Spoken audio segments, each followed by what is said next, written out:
An NBA League player, his teenage girlfriend, and a young medical assistant crossed paths in Las Vegas with deadly consequences. What began as a meeting ended in betrayal, violence, and tragedy. This is the shocking case of Chance Comanche, Sakari Harnden, and the murder of Marina Rogers. In early December 2023, Las Vegas thrummed with its familiar energy. Lights, crowds, night drifting into dawn. A 23-year-old medical assistant, Marina Rogers, had traveled from Linwood, Washington, to this city of promise and risk. She went with friends, planning to mix rest and recreation. Rogers had built a life in healthcare, steady, grounded, defined by trust and care. But in Las Vegas, she found herself drawn into something far more dangerous than she could ever have anticipated. Meanwhile, Chance Comanche, then 27, was in the region for basketball. A towering figure at 6'10", Comanche had pursued a path few manage, college ball, the G League, hoping for a break. He wore the uniform of the Stockton Kings, the NBA affiliate in the Sacramento orbit. His career had been unstable. He had not secured a stable NBA future. Still, each game, each trip, he treated as a chance. With him in Vegas was Sakari Harnden, 19 years old, his girlfriend. Their relationship would come under intense scrutiny as the case unfolded. On December 5, 2023, Rogers and Harnden made plans to meet. To the world outside, it seemed like a meeting between acquaintances or friends. But in the coming investigations, police would assert that Harnden set the meeting under deceit. The reason? She told Rogers she could arrange a double date of sorts, a double prostitution arrangement, bringing along Comanche as a client. Rogers, believing she was entering a transaction she could control, agreed to meet at a time and place. She likely had no idea how carefully the trap had been laid. Late that night into early December 6th, Rogers vanished. She failed to return to her friends. Calls went unanswered. Her absence grew alarming. By December 7th, her friends reported her missing to the Las Vegas Metropolitan Police Department. Rogers was not someone to disappear quietly. People who knew her sensed immediately that something was wrong. Detectives opened a case under suspicious circumstances. They looked for her last known contacts, whereabouts, messages, phone pings. Harnden's name came up quickly. She had been in communication with Rogers before the meeting. Investigators began to focus on Harnden and Comanche as persons of interest. Rogers was last seen in the company of Harnden, and Comanche was associated via that meeting plan. As the investigation proceeded, law enforcement began to reconstruct what had occurred.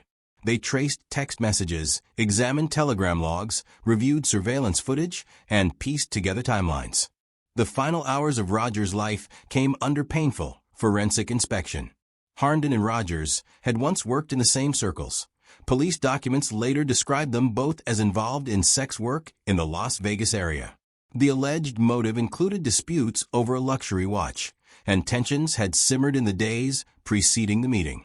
Harnden reportedly believed Rogers had wronged her. Rogers allegedly made claims involving Harden's relationship with other men or implicating her in other legal matters. These disputes had escalated to insults and threats. Investigators would later point to messages in which Harnden threatened Rogers, saying she would smoke her if Rogers did not comply or submit to certain demands. In the days after Rogers vanished, detectives pushed forward. On December 13th, Harnden was arrested in Las Vegas on kidnapping charges tied to the disappearance of Rogers. She was held without bail. The arrest sent a shock through local media. Here was a teenager, barely out of adolescence, arrested in connection with a missing person. But for police, this was a critical step. Harnden was centrally involved in the planned meeting with Rogers, and detectives believed she played more than a passive role in the events that followed. 2 days later, on December 15th, law enforcement arrested Comanche in Sacramento, California. Agents of the FBI Criminal Apprehension Team, working with local and Nevada authorities, took him into custody. He was held without bail as well, and his extradition to Nevada was anticipated. At that point, the public began to grasp the scale of the allegations. A professional athlete linked to a disappearance and now arrest.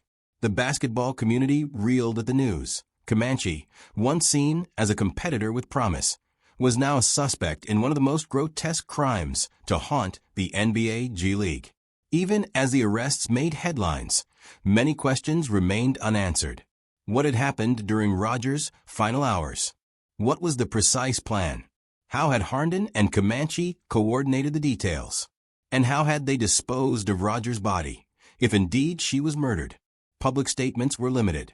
Police said only that Rogers' remains had later been recovered in a desert area in Henderson, Nevada.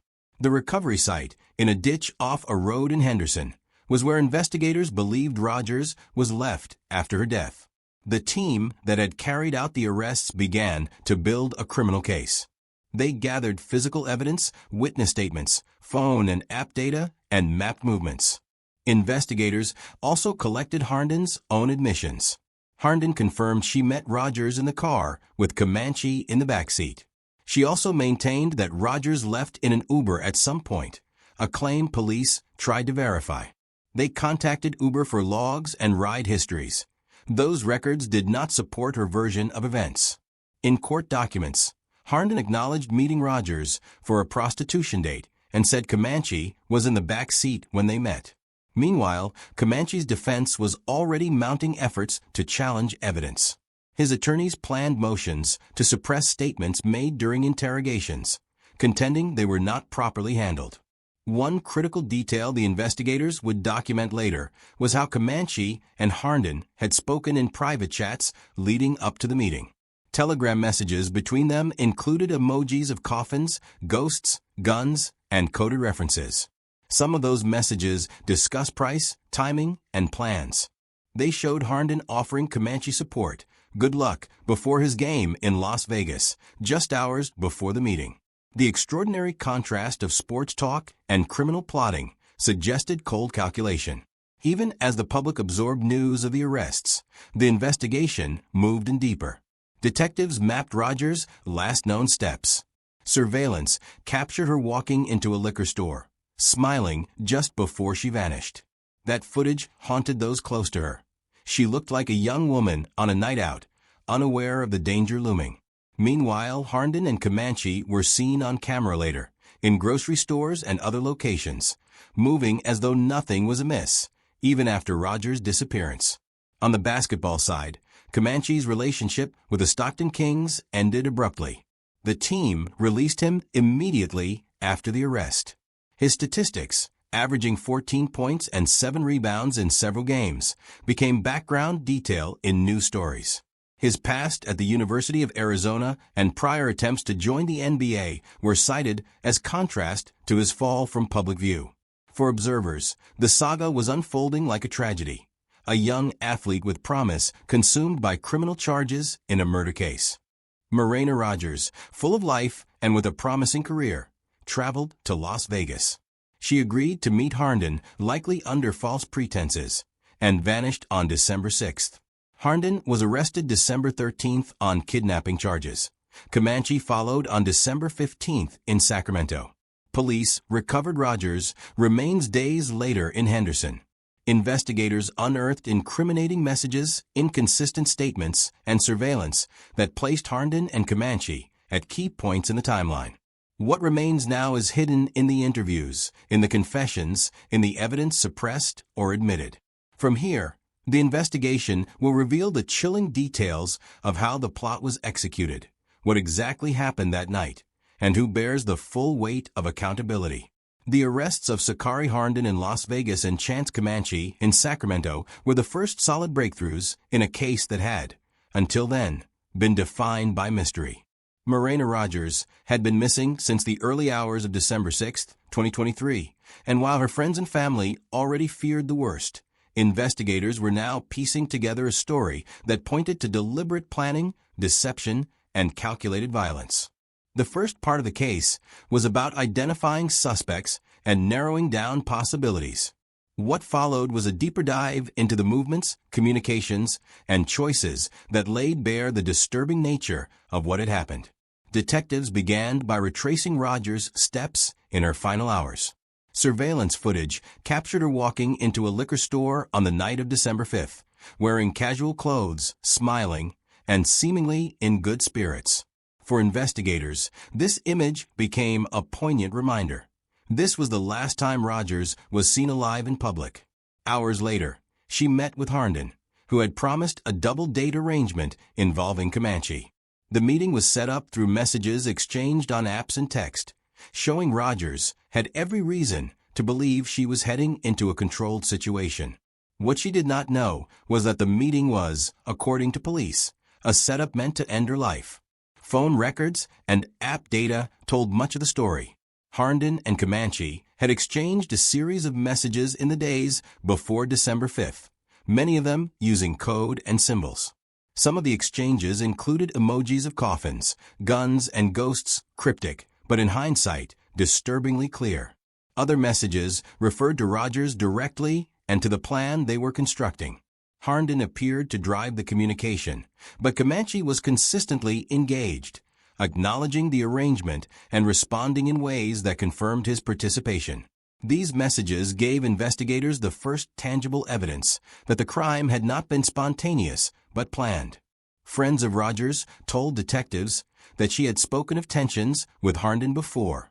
There were disputes about personal matters, including claims that Rogers had said things about Harden's relationships and personal life. Police reports later noted that Rogers and Harnden had argued through messages and that Harnden had made threats. One message suggested that Rogers was warned she would be smoked if she did not comply with demands.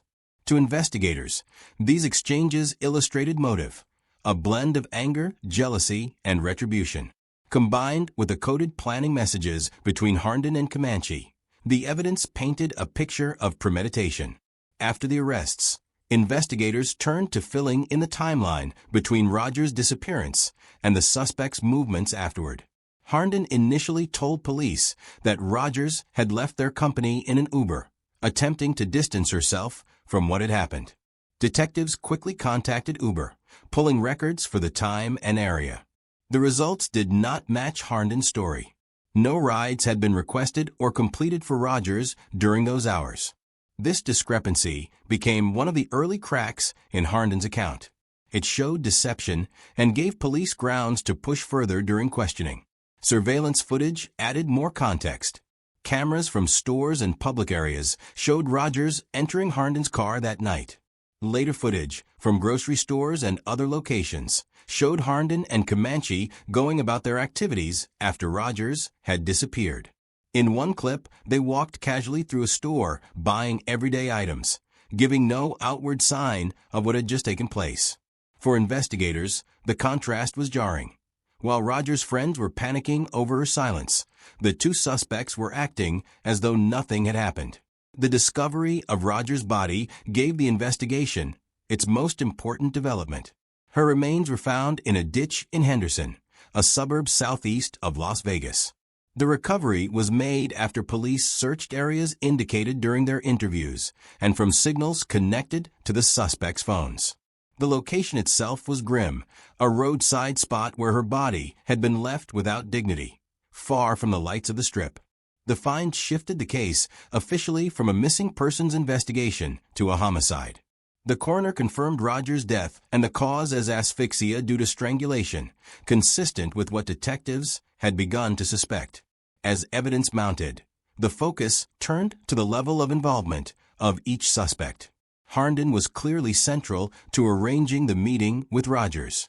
She was the one who convinced Rogers to come out that night, and her messages showed clear intent to deceive and harm. Comanche's role became clearer as more digital records were reviewed. His presence at the meeting, his communications with Harnden, and his movements after the disappearance left little doubt that he was not just a bystander. Investigators saw them as partners in a plot, with each contributing to the crime in different ways. The Stockton Kings responded swiftly to Comanche's arrest.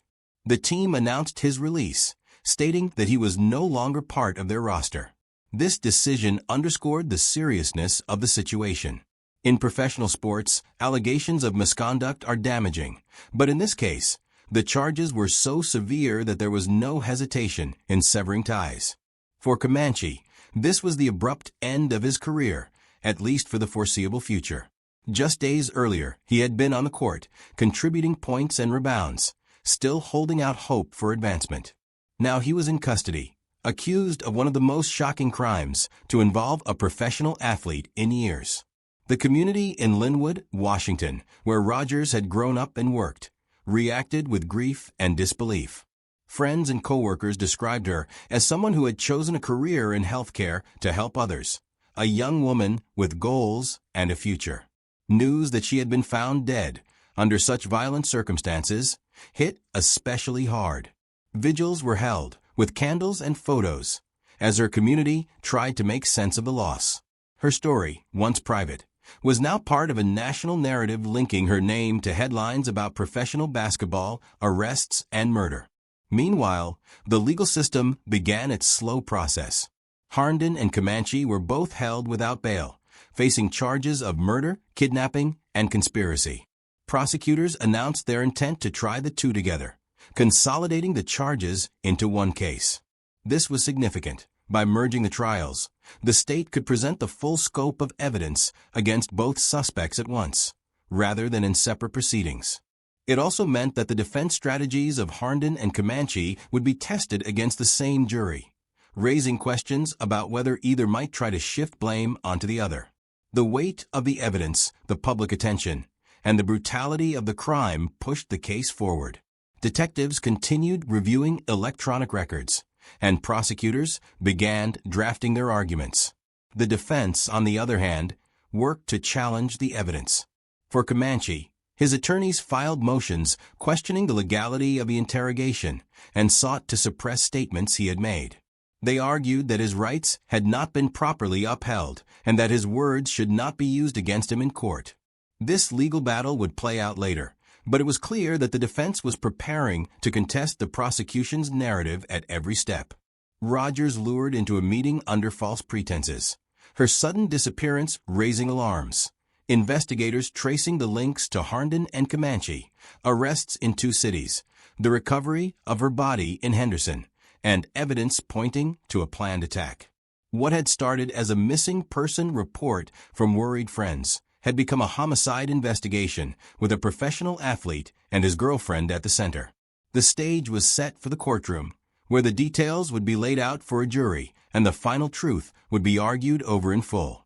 By the time both suspects sat in custody, the case of Marina Rogers' death had shifted from an urgent investigation into the deliberate rhythm of court proceedings. Detectives had already pulled together a thick file of evidence: surveillance videos, phone records, digital messages, and witness testimony. For the public, much of this detail remained unseen until the hearings began, and it was in court filings that the most disturbing truths came to light. Step by step, the world learned how a young medical assistant from Washington was trapped, betrayed, and killed in Las Vegas, and how the man once celebrated for his size and talent on the basketball court became a defendant in a murder trial. The turning point came after Comanche's arrest in Sacramento. During questioning, he admitted to detectives that he and Harnden had worked together to carry out the killing. Court records later revealed that he described the act in clear terms. He used an HDMI cord to strangle Rogers while Harnden pressed down on her neck. The cause of death, as the coroner had determined, was asphyxia due to strangulation, consistent with his account. Investigators said that Comanche also led them to the location where Rogers' body had been left, a ditch off a roadside in Henderson, Nevada. That act of cooperation confirmed what police already suspected, but had not yet proved beyond doubt. For prosecutors, the confession was a major piece of evidence that tied him directly to the crime. The admission reshaped the case. It was no longer a mystery about what had happened or who was responsible. Instead, it became a matter of presenting the sequence of planning, motive, and execution in court. Harnden's role as the lure and Comanche's role as the killer were clear in the prosecution's narrative. Together, they had conspired to trick Rogers into a meeting, carry out the killing, and dispose of her body. The recovery of her remains only days after she vanished provided the tragic confirmation that the young woman's friends and family had feared. For those closest to her, the news was devastating. The picture of her last known moments, The liquor store visit, the cheerful appearance, the planned meeting, stood in stark contrast to the reality of her death. In Las Vegas, prosecutors began to assemble their case for trial. They filed charges of murder, kidnapping, and conspiracy against both Harnden and Comanche. By early 2024, it was decided that the two would be tried together. This meant that all the evidence, from the coded telegram messages to the Uber records that undermined Harnden's claims, would be heard by the same jury in a single proceeding. For the state, this strategy ensured a unified story, two conspirators acting as one.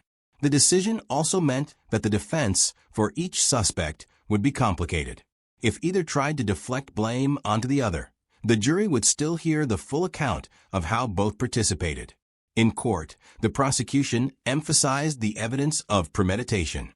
They pointed to the coded messages with emojis of coffins and guns, showing that the killing was discussed in advance. They highlighted Harnden's threats toward Rogers, where she warned she would smoke her if she did not comply. They introduced surveillance footage of Rogers entering Harnden's car, never to be seen alive again, and contrasted it with later footage of Harnden and Comanche shopping casually after the crime.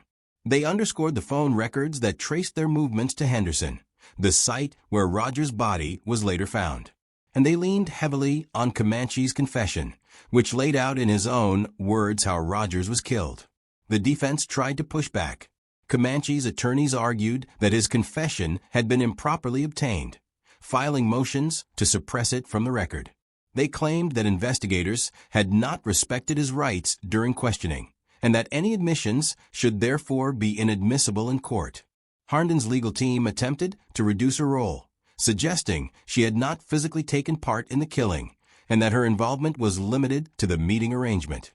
Both defense teams faced the difficult task of countering a large body of evidence that placed their clients not just near the crime, but at the very center of it. Outside the courtroom, the story reverberated in different ways. For the basketball community, the downfall of Chance Comanche was stunning. Here was a player who had once competed at the University of Arizona, who had averaged double digits in points and rebounds in the G League, now awaiting trial on charges of murder. His release from the Stockton Kings immediately after his arrest made clear that there was no path back into professional sports. For those who had watched him grow as an athlete, the contrast between his life on the court and his alleged actions often was almost impossible to reconcile. For the city of Linwood and for Rogers' family, the focus was on honoring her memory. She was remembered not as a victim, but as a caring medical assistant, a friend, a daughter whose life had been cut short. The case also raised questions about the dynamics between Harnden and Comanche. Harnden, at only 19, was accused of helping to plan and carry out a crime with a man 8 years older, a professional athlete. Their relationship, which had appeared to outsiders as just another young couple, was in fact a partnership in planning and violence, according to prosecutors. The text messages between them, filled with both affection and sinister planning, were among the most haunting pieces of evidence. The coded emojis, the encouragements before games, and the casual tone while arranging the killing showed how the crime was woven into the fabric of their everyday conversations. By 2024, prosecutors announced they would not seek the death penalty for Comanche. Instead, the case would focus on life sentences if convictions were secured. The trial date was set for March 2025, giving both sides time to prepare. This decision did not lessen the seriousness of the charges, but reflected the state's approach to pursuing a punishment that was firm but not capital. For Rogers' family, the focus was less on the form of punishment and more on accountability and justice for the daughter they had lost. As court hearings continued, more details became public. Documents confirmed that Comanche's own words placed him at the center of the killing. He admitted using the HDMI cord to strangle Rogers, while Harnden pushed down on her neck.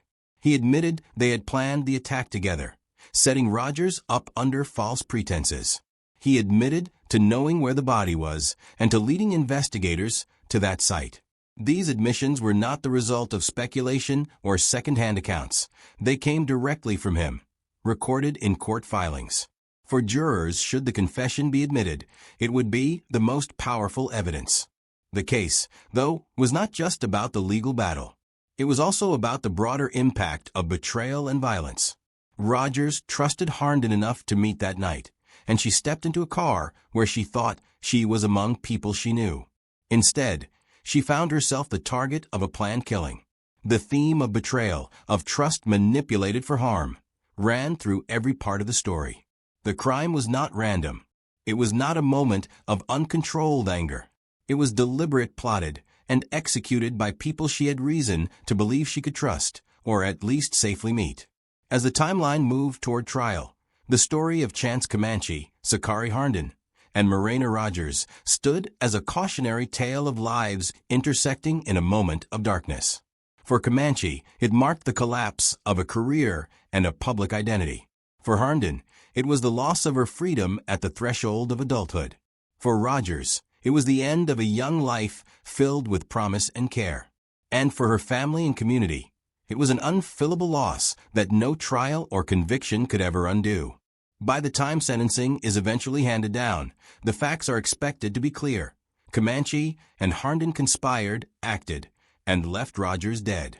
The confession ties them to the act, the evidence ties them to the planning, and the recovery of Rogers' body confirms the outcome. The conviction, when it comes, will bring closure in legal terms, but the story remains one of betrayal, premeditation, and a tragic end for a young woman whose life should never have been touched by violence.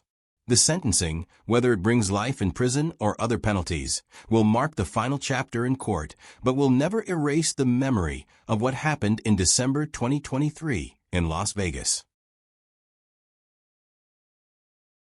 One bullet fired in anger changed two lives forever. In Atlanta, Georgia, a promising NBA guard named Javaris Crittenton sought revenge after being robbed.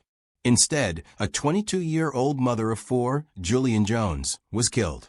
This is the tragic story of wasted potential and innocent loss. Javaris Crittenton grew up in Atlanta, Georgia, a city that has produced its share of basketball talent. Born in 1987, he was raised in a neighborhood where sports often felt like the only pathway to success. By his late teens, he had carved out a reputation as a talented guard, someone quick on his feet with a sharp shot and a natural ability to read the game. Coaches admired his work ethic, and fans admired his potential. That talent earned him a scholarship to Georgia Tech, and soon the NBA came calling. Drafted by the Los Angeles Lakers in 2007, he was just 20 years old, stepping into a professional world many dream of but few reach. His early years in the league saw him move between teams, from the Lakers to the Memphis Grizzlies, and then to the Washington Wizards. By the time he was in his early 20s, Crittenton's career was already facing uncertainty. He was no longer the highly anticipated rookie, but a player trying to prove his place in a league where competition was fierce. Behind the scenes, frustrations began to build. Off the court, his name occasionally surfaced in stories that had little to do with basketball. Atlanta, where he often returned, was home, but also a place where old connections and conflicts lingered. It was in this setting, away from the stadiums and spotlights, that events began to spiral. In 2011, when Crittenton was 23 years old, his life intersected with a tragic chain of events that would define his future in a way no one could have predicted. That summer, he was the victim of a robbery. Reports said jewelry and other personal items were taken, a loss that stung more than its monetary value. For someone who had worked hard to build a life in professional sports, being targeted in his own city felt like humiliation. Prosecutors later described how this robbery planted the seed of revenge in Crittenton's mind. He became convinced that certain people in Atlanta were responsible. Instead of letting the police handle the matter, he carried the anger himself, determined to settle the score. This desire for retaliation would lead him directly into the path of Julian Jones. She was only 22 years old, a young mother raising 4 children in southwest Atlanta. Those who knew her described her as caring and resilient, someone devoted to her family and working to provide stability for her kids. Unlike Crittenton, she had no ties to professional sports, no fame, and no feud to settle. Her life revolved around her children, her family, and the community she lived in. She had no way of knowing that one man's quest for revenge would intersect so violently with her ordinary evening. On August 19, 2011, Jones was outside with friends near her home. The neighborhood was alive in the way Atlanta neighborhoods often are on summer nights. People talked on porches, children played, and groups gathered casually in the open air. It was in this setting that a car pulled up and shots rang out. Crittenton, prosecutors later said, believed he had spotted people connected to the robbery. He fired at them from a vehicle, but the bullets didn't hit the men he thought were his targets. Instead, one of the rounds struck Jones. In an instant, she collapsed, fatally wounded. The mother of 4, who had no connection to Crittenton's anger, became the victim of his mistaken act of vengeance. The shooting sent shockwaves through the community. Police rushed to the scene, and word quickly spread that an innocent young woman had been killed. Neighbors grieved and grew angry. For her children, the loss was permanent and life-changing. For investigators, the question became who had fired the gun and why. Early suspicion fell on Crittenton, partly because of his known anger after the robbery and partly because witnesses connected him to the scene. As detectives gathered evidence, the portrait of a professional athlete caught in a cycle of retaliation began to form. The story carried weight beyond Atlanta. National outlets reported that an NBA player was suspected in a drive-by shooting that left a young mother dead. For many, the contrast was striking. A man who once shared a court with Kobe Bryant now accused of a violent crime in his hometown. Crittenton's connection to the shooting wasn't immediately secured. After the incident, he vanished from Atlanta, setting off a search that spanned across states. Investigators worked to track his movements, and the case became more urgent as the days passed. Authorities described him as armed and dangerous, and the manhunt drew headlines. This was no longer just a local crime story. It was now the downfall of a former NBA guard playing out in public view. For the family of Julian Jones, the days after her death were filled with grief. A woman in her early 20s, with her whole life ahead of her, was gone. Her children, still so young, had to face a future without their mother. Relatives remembered her as hardworking, protective of her kids, and innocent in every sense when it came to the violence that took her life.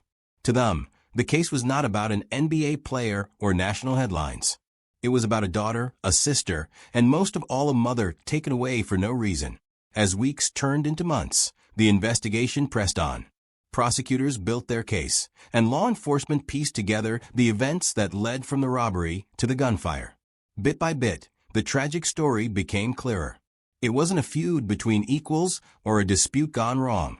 It was a case of misplaced revenge, where the person who paid the ultimate price had nothing to do with the anger fueling it.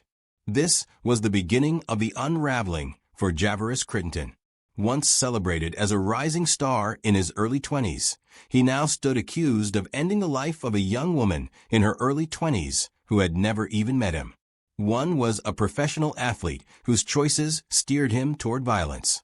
The other was a mother whose only mistake was being outside on the wrong night. Their lives collided in Atlanta, and the consequences would ripple for years to come. The shooting of Julian Jones turned what had been a private grudge into a public tragedy. Atlanta police quickly tied the crime to Javaris Crittenton, but capturing him proved more difficult. In the days after the shooting, he vanished, slipping away from the city and setting off a manhunt that stretched beyond Georgia. Authorities described him as armed and dangerous, warning the public that the former professional basketball player was on the run. It was a startling development for those who remembered seeing him once celebrated as a promising young athlete. Now his face was appearing on wanted bulletins and news reports describing him as a fugitive suspected of killing a young mother. Investigators pursued leads across state lines. Their search ended when federal authorities tracked him down in late August 2011 at John Wayne Airport in Orange County, California. He was preparing to board a flight back to Atlanta when agents moved in. The arrest closed one chapter of the search, but opened another, as attention turned to the courtroom and the evidence that would decide his fate. Crittenton was extradited to Georgia, where prosecutors laid out the case. The robbery earlier that year had left him consumed with anger, convinced that people in his own city had disrespected him and taken what he had earned. Instead of working with police to investigate, he bought a gun. Witness accounts placed him at the scene of the shooting in southwest Atlanta, and investigators linked the weapon to the crime. To them, the motive was clear: a personal vendetta that ended with the death of someone completely uninvolved. The courtroom filings painted a picture of a man who allowed his pride and frustration to drive him into violence. Prosecutors described how he aimed from a moving car, firing into a crowd he believed included those who had robbed him. But the person struck was not a robber or a rival. It was Julian Jones, 22 years old, standing outside near her home. She left behind 4 children who would now grow up without her. For prosecutors, this single fact became the heart of their argument. The randomness of her death showed just how reckless his actions had been. Jones's family followed every development, holding on to the hope that justice would come for the young woman they had lost. Her children were too young to grasp the full weight of what had happened, but relatives understood that their lives had been permanently altered. Community members who had known Jones described her as hardworking and devoted, someone who loved her family and lived without any connection to the world of revenge and crime that had taken her away. Each court date was another reminder of the hole left in their lives. For Crittenton, the story unfolding in public was a stark contrast to what had once been expected of him. In his early 20s, he had stood under the bright lights of NBA arenas, playing alongside stars like Kobe Bryant. Now in his mid-20s, he stood accused of killing a woman in his hometown. The fall from grace was dramatic.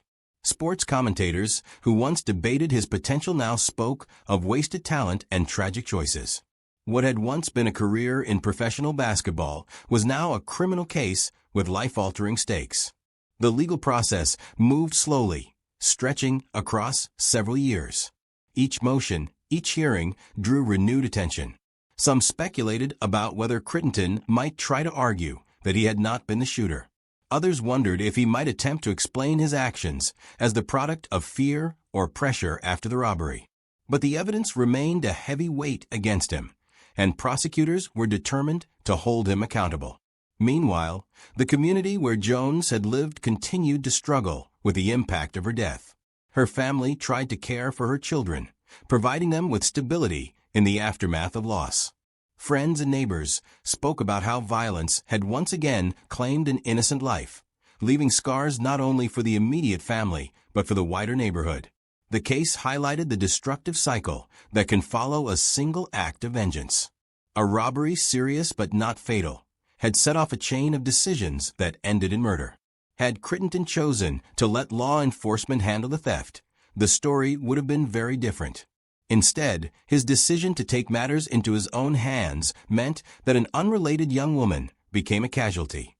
It was this tragic misstep, this choice to answer violence with violence, that became the central theme of the case. Media coverage followed both sides closely.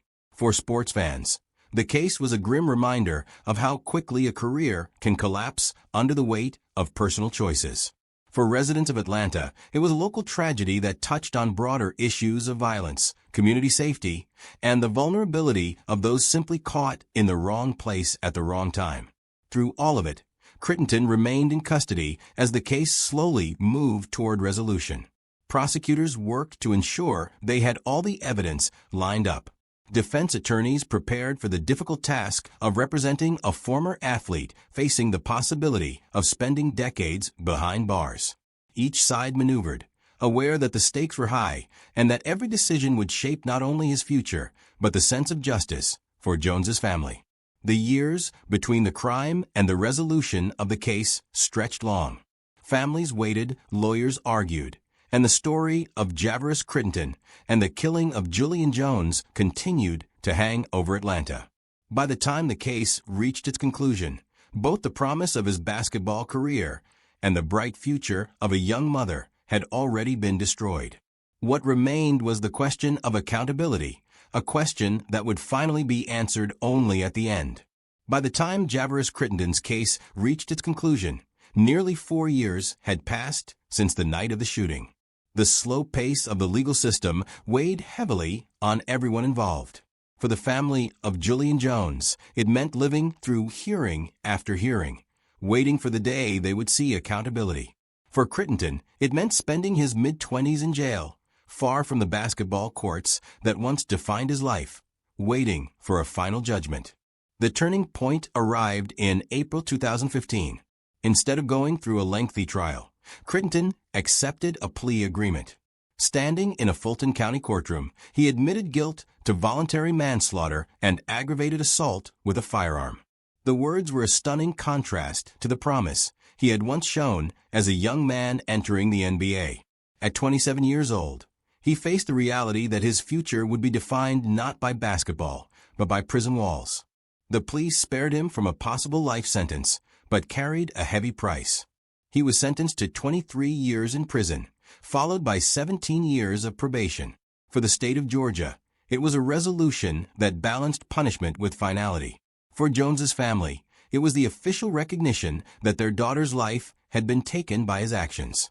The judge's words marked the end of a legal process that had begun with the robbery, spiraled into revenge, and ended with the death of an innocent woman. Prosecutors explained that the deal ensured accountability while sparing the family a painful and drawn-out trial. They described how Crittenton's need for revenge after being robbed had set off the events that led to Jones's killing. The case, they said, was about choices. His decision to settle a score with a gun instead of through the law. The random nature of Jones's death, the fact that she was not involved in the robbery or the dispute, underscored how reckless those choices had been. For Crittenton, the plea was also a moment of recognition. His days of chasing NBA dreams were long over. The league had moved on, and his name was now attached not to highlight reels, but to a tragic crime. The young man who once played alongside stars was now a prisoner serving decades behind bars.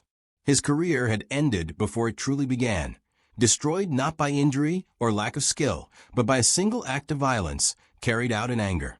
The sentencing brought a measure of closure to Jones's family, though the loss itself could never be erased. Her 4 children were left to grow up without their mother, raised by relatives who carried both grief and responsibility. For them, justice meant that the man responsible would not walk free, but it could never replace what had been taken. Each milestone, birthdays, graduations, small family moments, would be marked by her absence. The community that had once rallied in the wake of her death also saw the case as a reminder of the dangers of retaliation. A robbery had led to a killing that claimed an innocent life. The cycle of violence, once set in motion, had taken down not just its intended targets, but 2 people who were never supposed to be connected, a young mother and a young athlete. Their collision became a symbol of how quickly anger can spiral into tragedy. The theme of the story rests in that cycle. Crittenton's decision to seek revenge rather than justice turned a theft into a killing, a career into a prison sentence, and a family into a household missing its mother. Jones's death was senseless, the product of a feud she had no part in. And yet, it became the defining moment in both of their lives. Looking back, the contrasts remain striking. At the age of 20, Crittenton stood on NBA hardwood, a first-round draft pick with a future that seemed limitless. At the age of 22, Jones was raising 4 children, building a life for her family in Southwest Atlanta. Neither knew the other. Yet on one August night, their paths crossed because of a gun, and the consequences reshaped everything. The plea in 2015 closed the case officially, but the story continues to resonate as a cautionary tale. For athletes, it stands as a reminder that fame and opportunity can vanish overnight when personal choices cross into violence. For communities, it shows how innocent lives can be lost in cycles of revenge. For families like the Jones family, it remains a painful memory of what can never be returned. In the end, the courtroom delivered its judgment. Crittenton would spend much of his life in prison.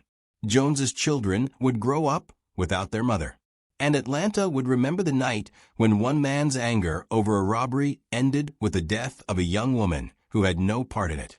The tragedy of Julian Jones and the downfall of Javaris Crittenton remain forever linked, a story of wasted potential, broken families, and the heavy price of revenge. He was a hometown hero, a beloved NBA star who gave back to his community. But behind the fame and family image, betrayal was waiting. Lorenzen Wright's life ended in a violent ambush, and the truth revealed a chilling story of greed, jealousy, and murder plotted from within his home. In the summer of 2010, Memphis, Tennessee, was rocked by the sudden and mysterious disappearance of one of its most beloved athletes. Lorenzen Wright, a 34-year-old former NBA center, had grown up in the city, built his basketball career from local high school courts to professional arenas, and become a symbol of pride for the community. He had played for teams including the Los Angeles Clippers, Atlanta Hawks, Memphis Grizzlies, Sacramento Kings, and Cleveland Cavaliers. Standing 6'11", he was known for his defense and rebounding, but more than that, for his big heart. He spent off-seasons hosting basketball camps for kids, helping his neighbors, and supporting charities in Memphis. To those who knew him, Lorenzen wasn't just a ball player. He was a son of a city, the kind of man who seemed destined to inspire even after his playing days were over. But beneath the surface of that image was a troubled marriage and growing tension that few outside his inner circle could fully see. Lorenzen had married Shara Wright, a woman from the same area. By 2010, she was 39 years old, a mother to their 6 children, and recently divorced from Lorenzen after years of a rocky relationship. Friends described Shara as charismatic, but also unpredictable and quick to anger. Their split had been far from peaceful. Arguments over money, child support, and Lorenzen's lifestyle continued even after the marriage ended. Jealousy over his relationships and resentment about his choices fueled bitter fights that left both of them emotionally exhausted. Still, Lorenzen kept close contact with her for the sake of their children. On July 18, 2010, Lorenzen left Shara's home in Collierville, a quiet suburb outside Memphis. He was supposed to drive away, but he never came back. His family became worried when he failed to show up for appointments and calls went unanswered. His mother, Deborah Marion, who had always been close to her son, immediately felt that something was wrong. She insisted that Lorenzen would never disappear without telling his family, especially not his children. The next day, she filed a missing person report. In the days that followed, Memphis police began to investigate, but there were few leads. Lorenzen's SUV was nowhere to be found, and his phone had gone silent. The city held its breath. Local news stations ran nightly updates. Fans, neighbors, and old teammates prayed that he would be found alive. Yet, with each passing day, hope began to fade. 10 days after Lorenzen was last seen, the case took a grim turn. On July 28, 2010, his body was discovered in a wooded area off a deserted road in southeast Memphis. The scene was horrifying. Lorenzen had been shot multiple times, his body left to decay in the summer heat. Evidence showed that he had been ambushed.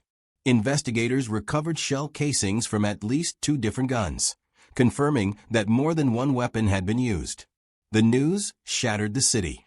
Lorenzen wasn't just a basketball player. He was a hometown hero, and now he had been violently taken from them. At the time, there were whispers about why such a thing could happen.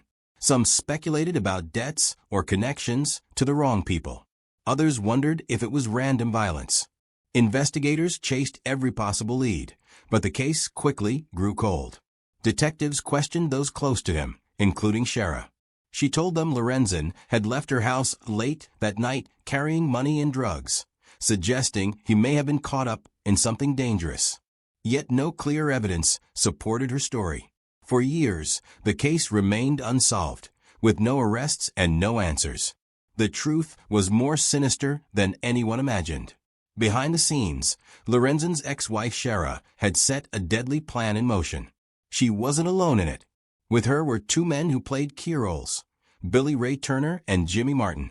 Turner, a landscaper in his mid-40s and a church deacon from Collierville, was a close friend of Shara's and had grown close to her in the years after her divorce. Martin, her cousin, was in his 30s and already tangled in legal trouble, facing charges in another violent case. Together, this group formed a dangerous triangle that would eventually unravel into betrayal and murder. What brought them together was a mix of jealousy, bitterness, and greed. Lorenzen had a life insurance policy worth $1 million, which named Shara as a beneficiary. She had long complained about Lorenzen's spending habits, his relationships with other women, and the financial disputes between them. Prosecutors would later argue that these emotions boiled into rage and desire for money, driving her to plot his death. The investigation stretched on for years. In Memphis, the unsolved murder became a wound that never healed. Friends and family held memorials. His mother continued to push for answers, never letting the case fade into silence. The public saw Lorenzen's smiling face on old game footage and asked how a man who gave so much to his city could be left without justice. The years of silence only deepened the mystery.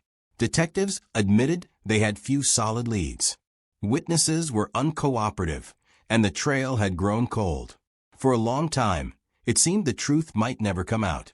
Yet in the background, the killers had not been as careful as they believed. Mistakes had been made, and evidence had been hidden but not destroyed.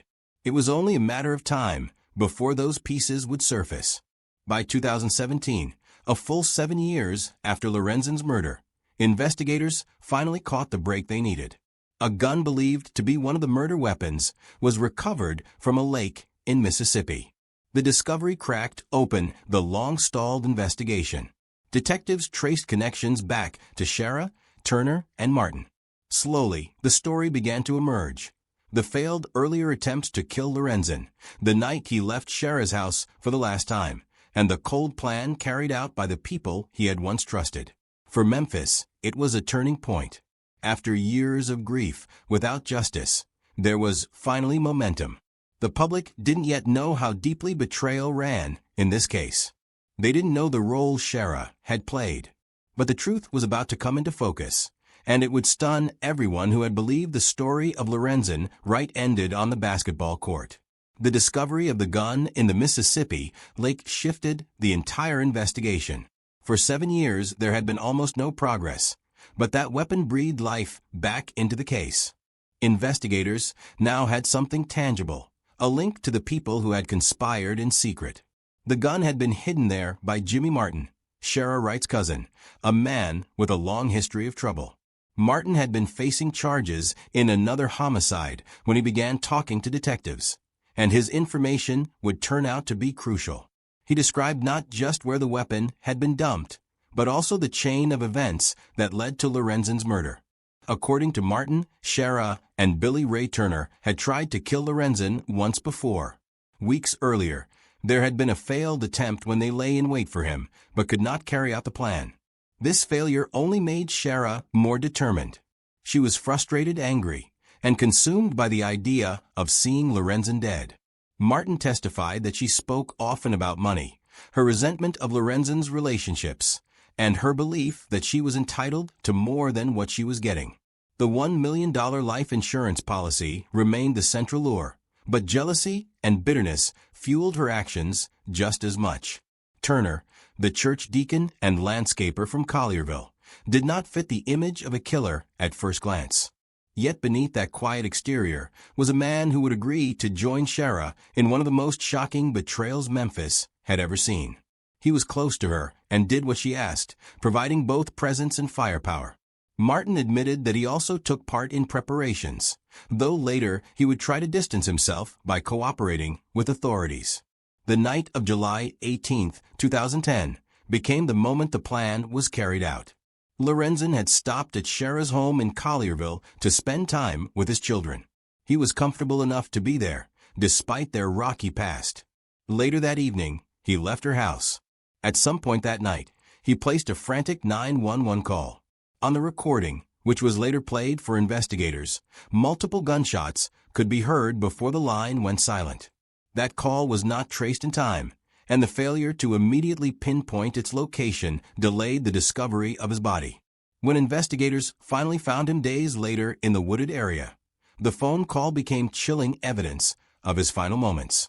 It was clear he had been ambushed and left defenseless. For years, Shara told anyone who asked that Lorenzen had left her home late that night with money and drugs, implying that his death was connected to dangerous dealings. The story painted Lorenzen as someone living a risky life, but investigators began to question it. There was no proof of the drug she described, and her version of events seemed carefully crafted.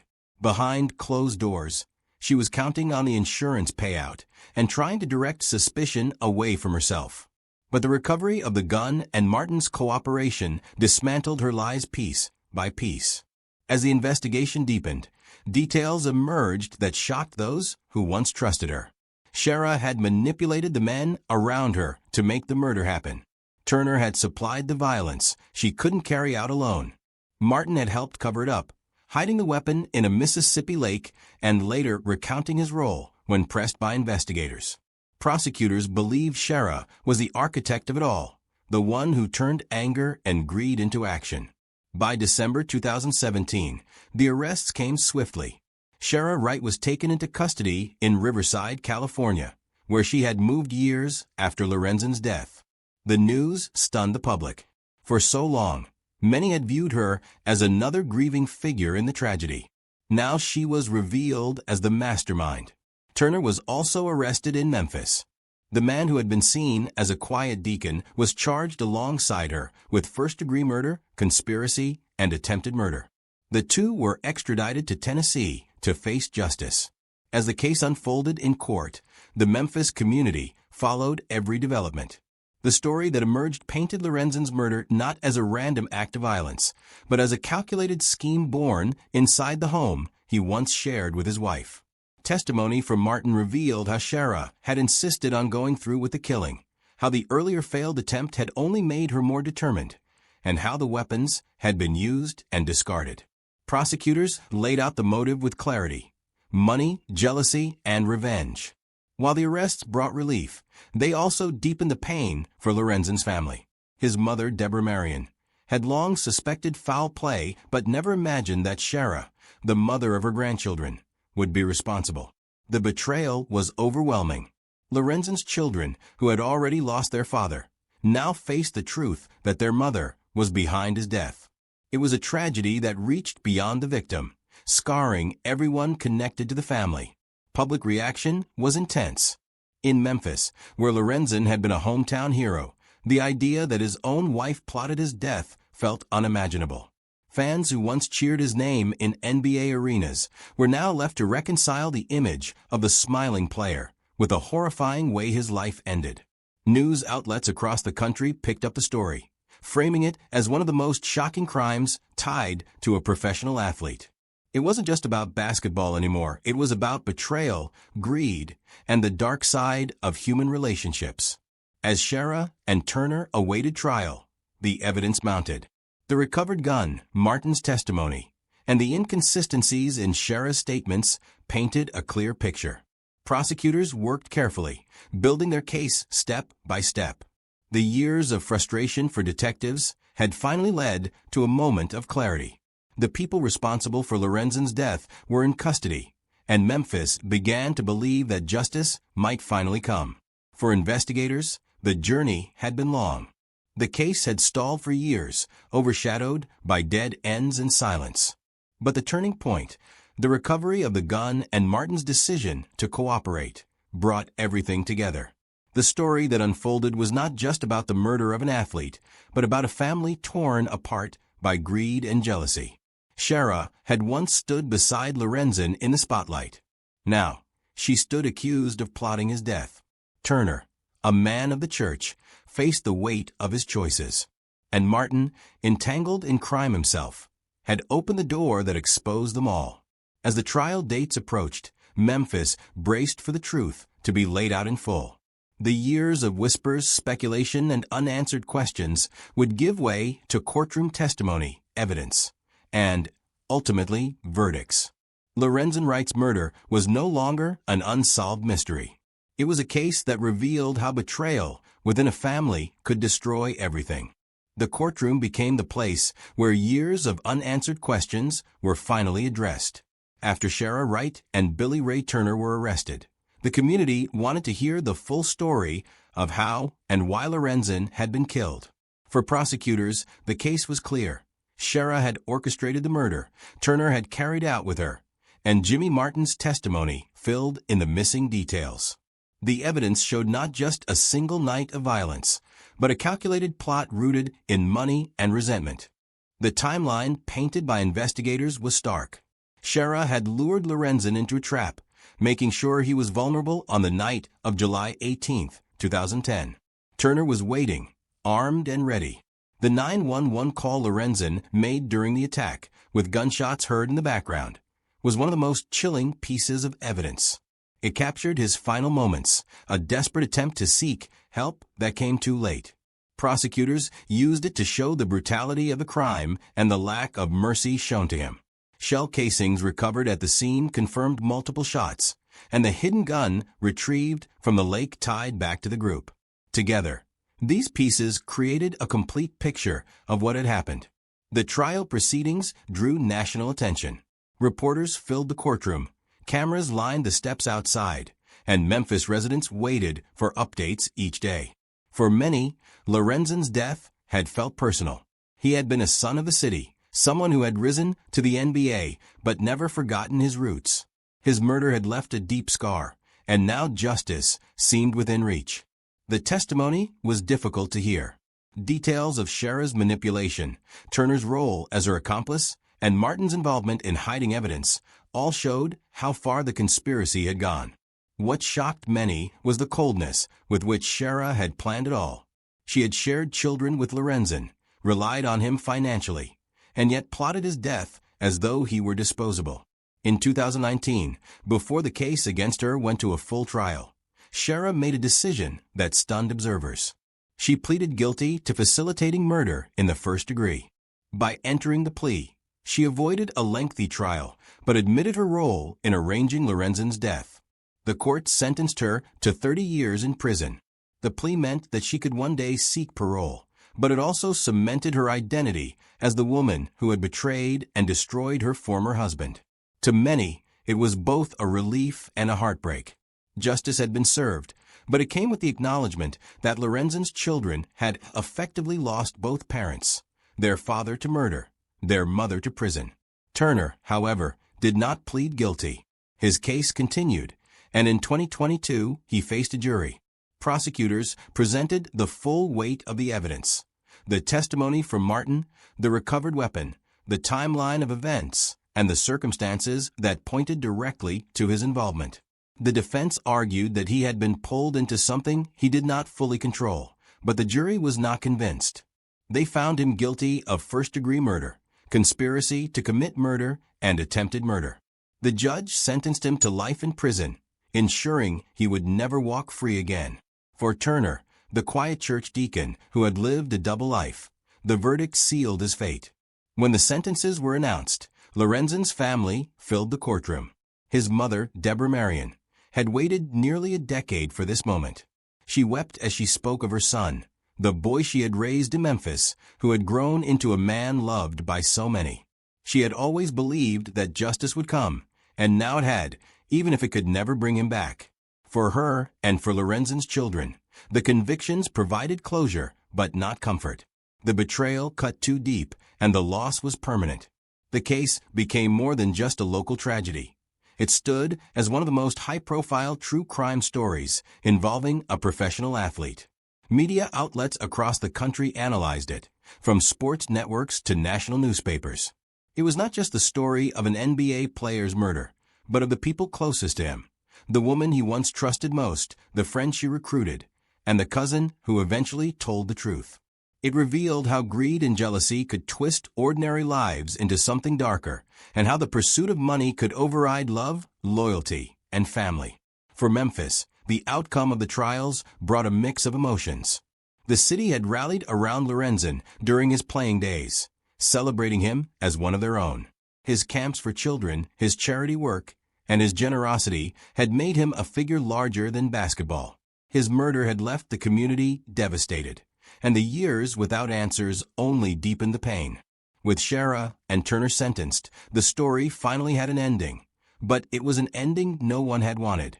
The children he and Shara shared were left to grow up with the knowledge of what their mother had done.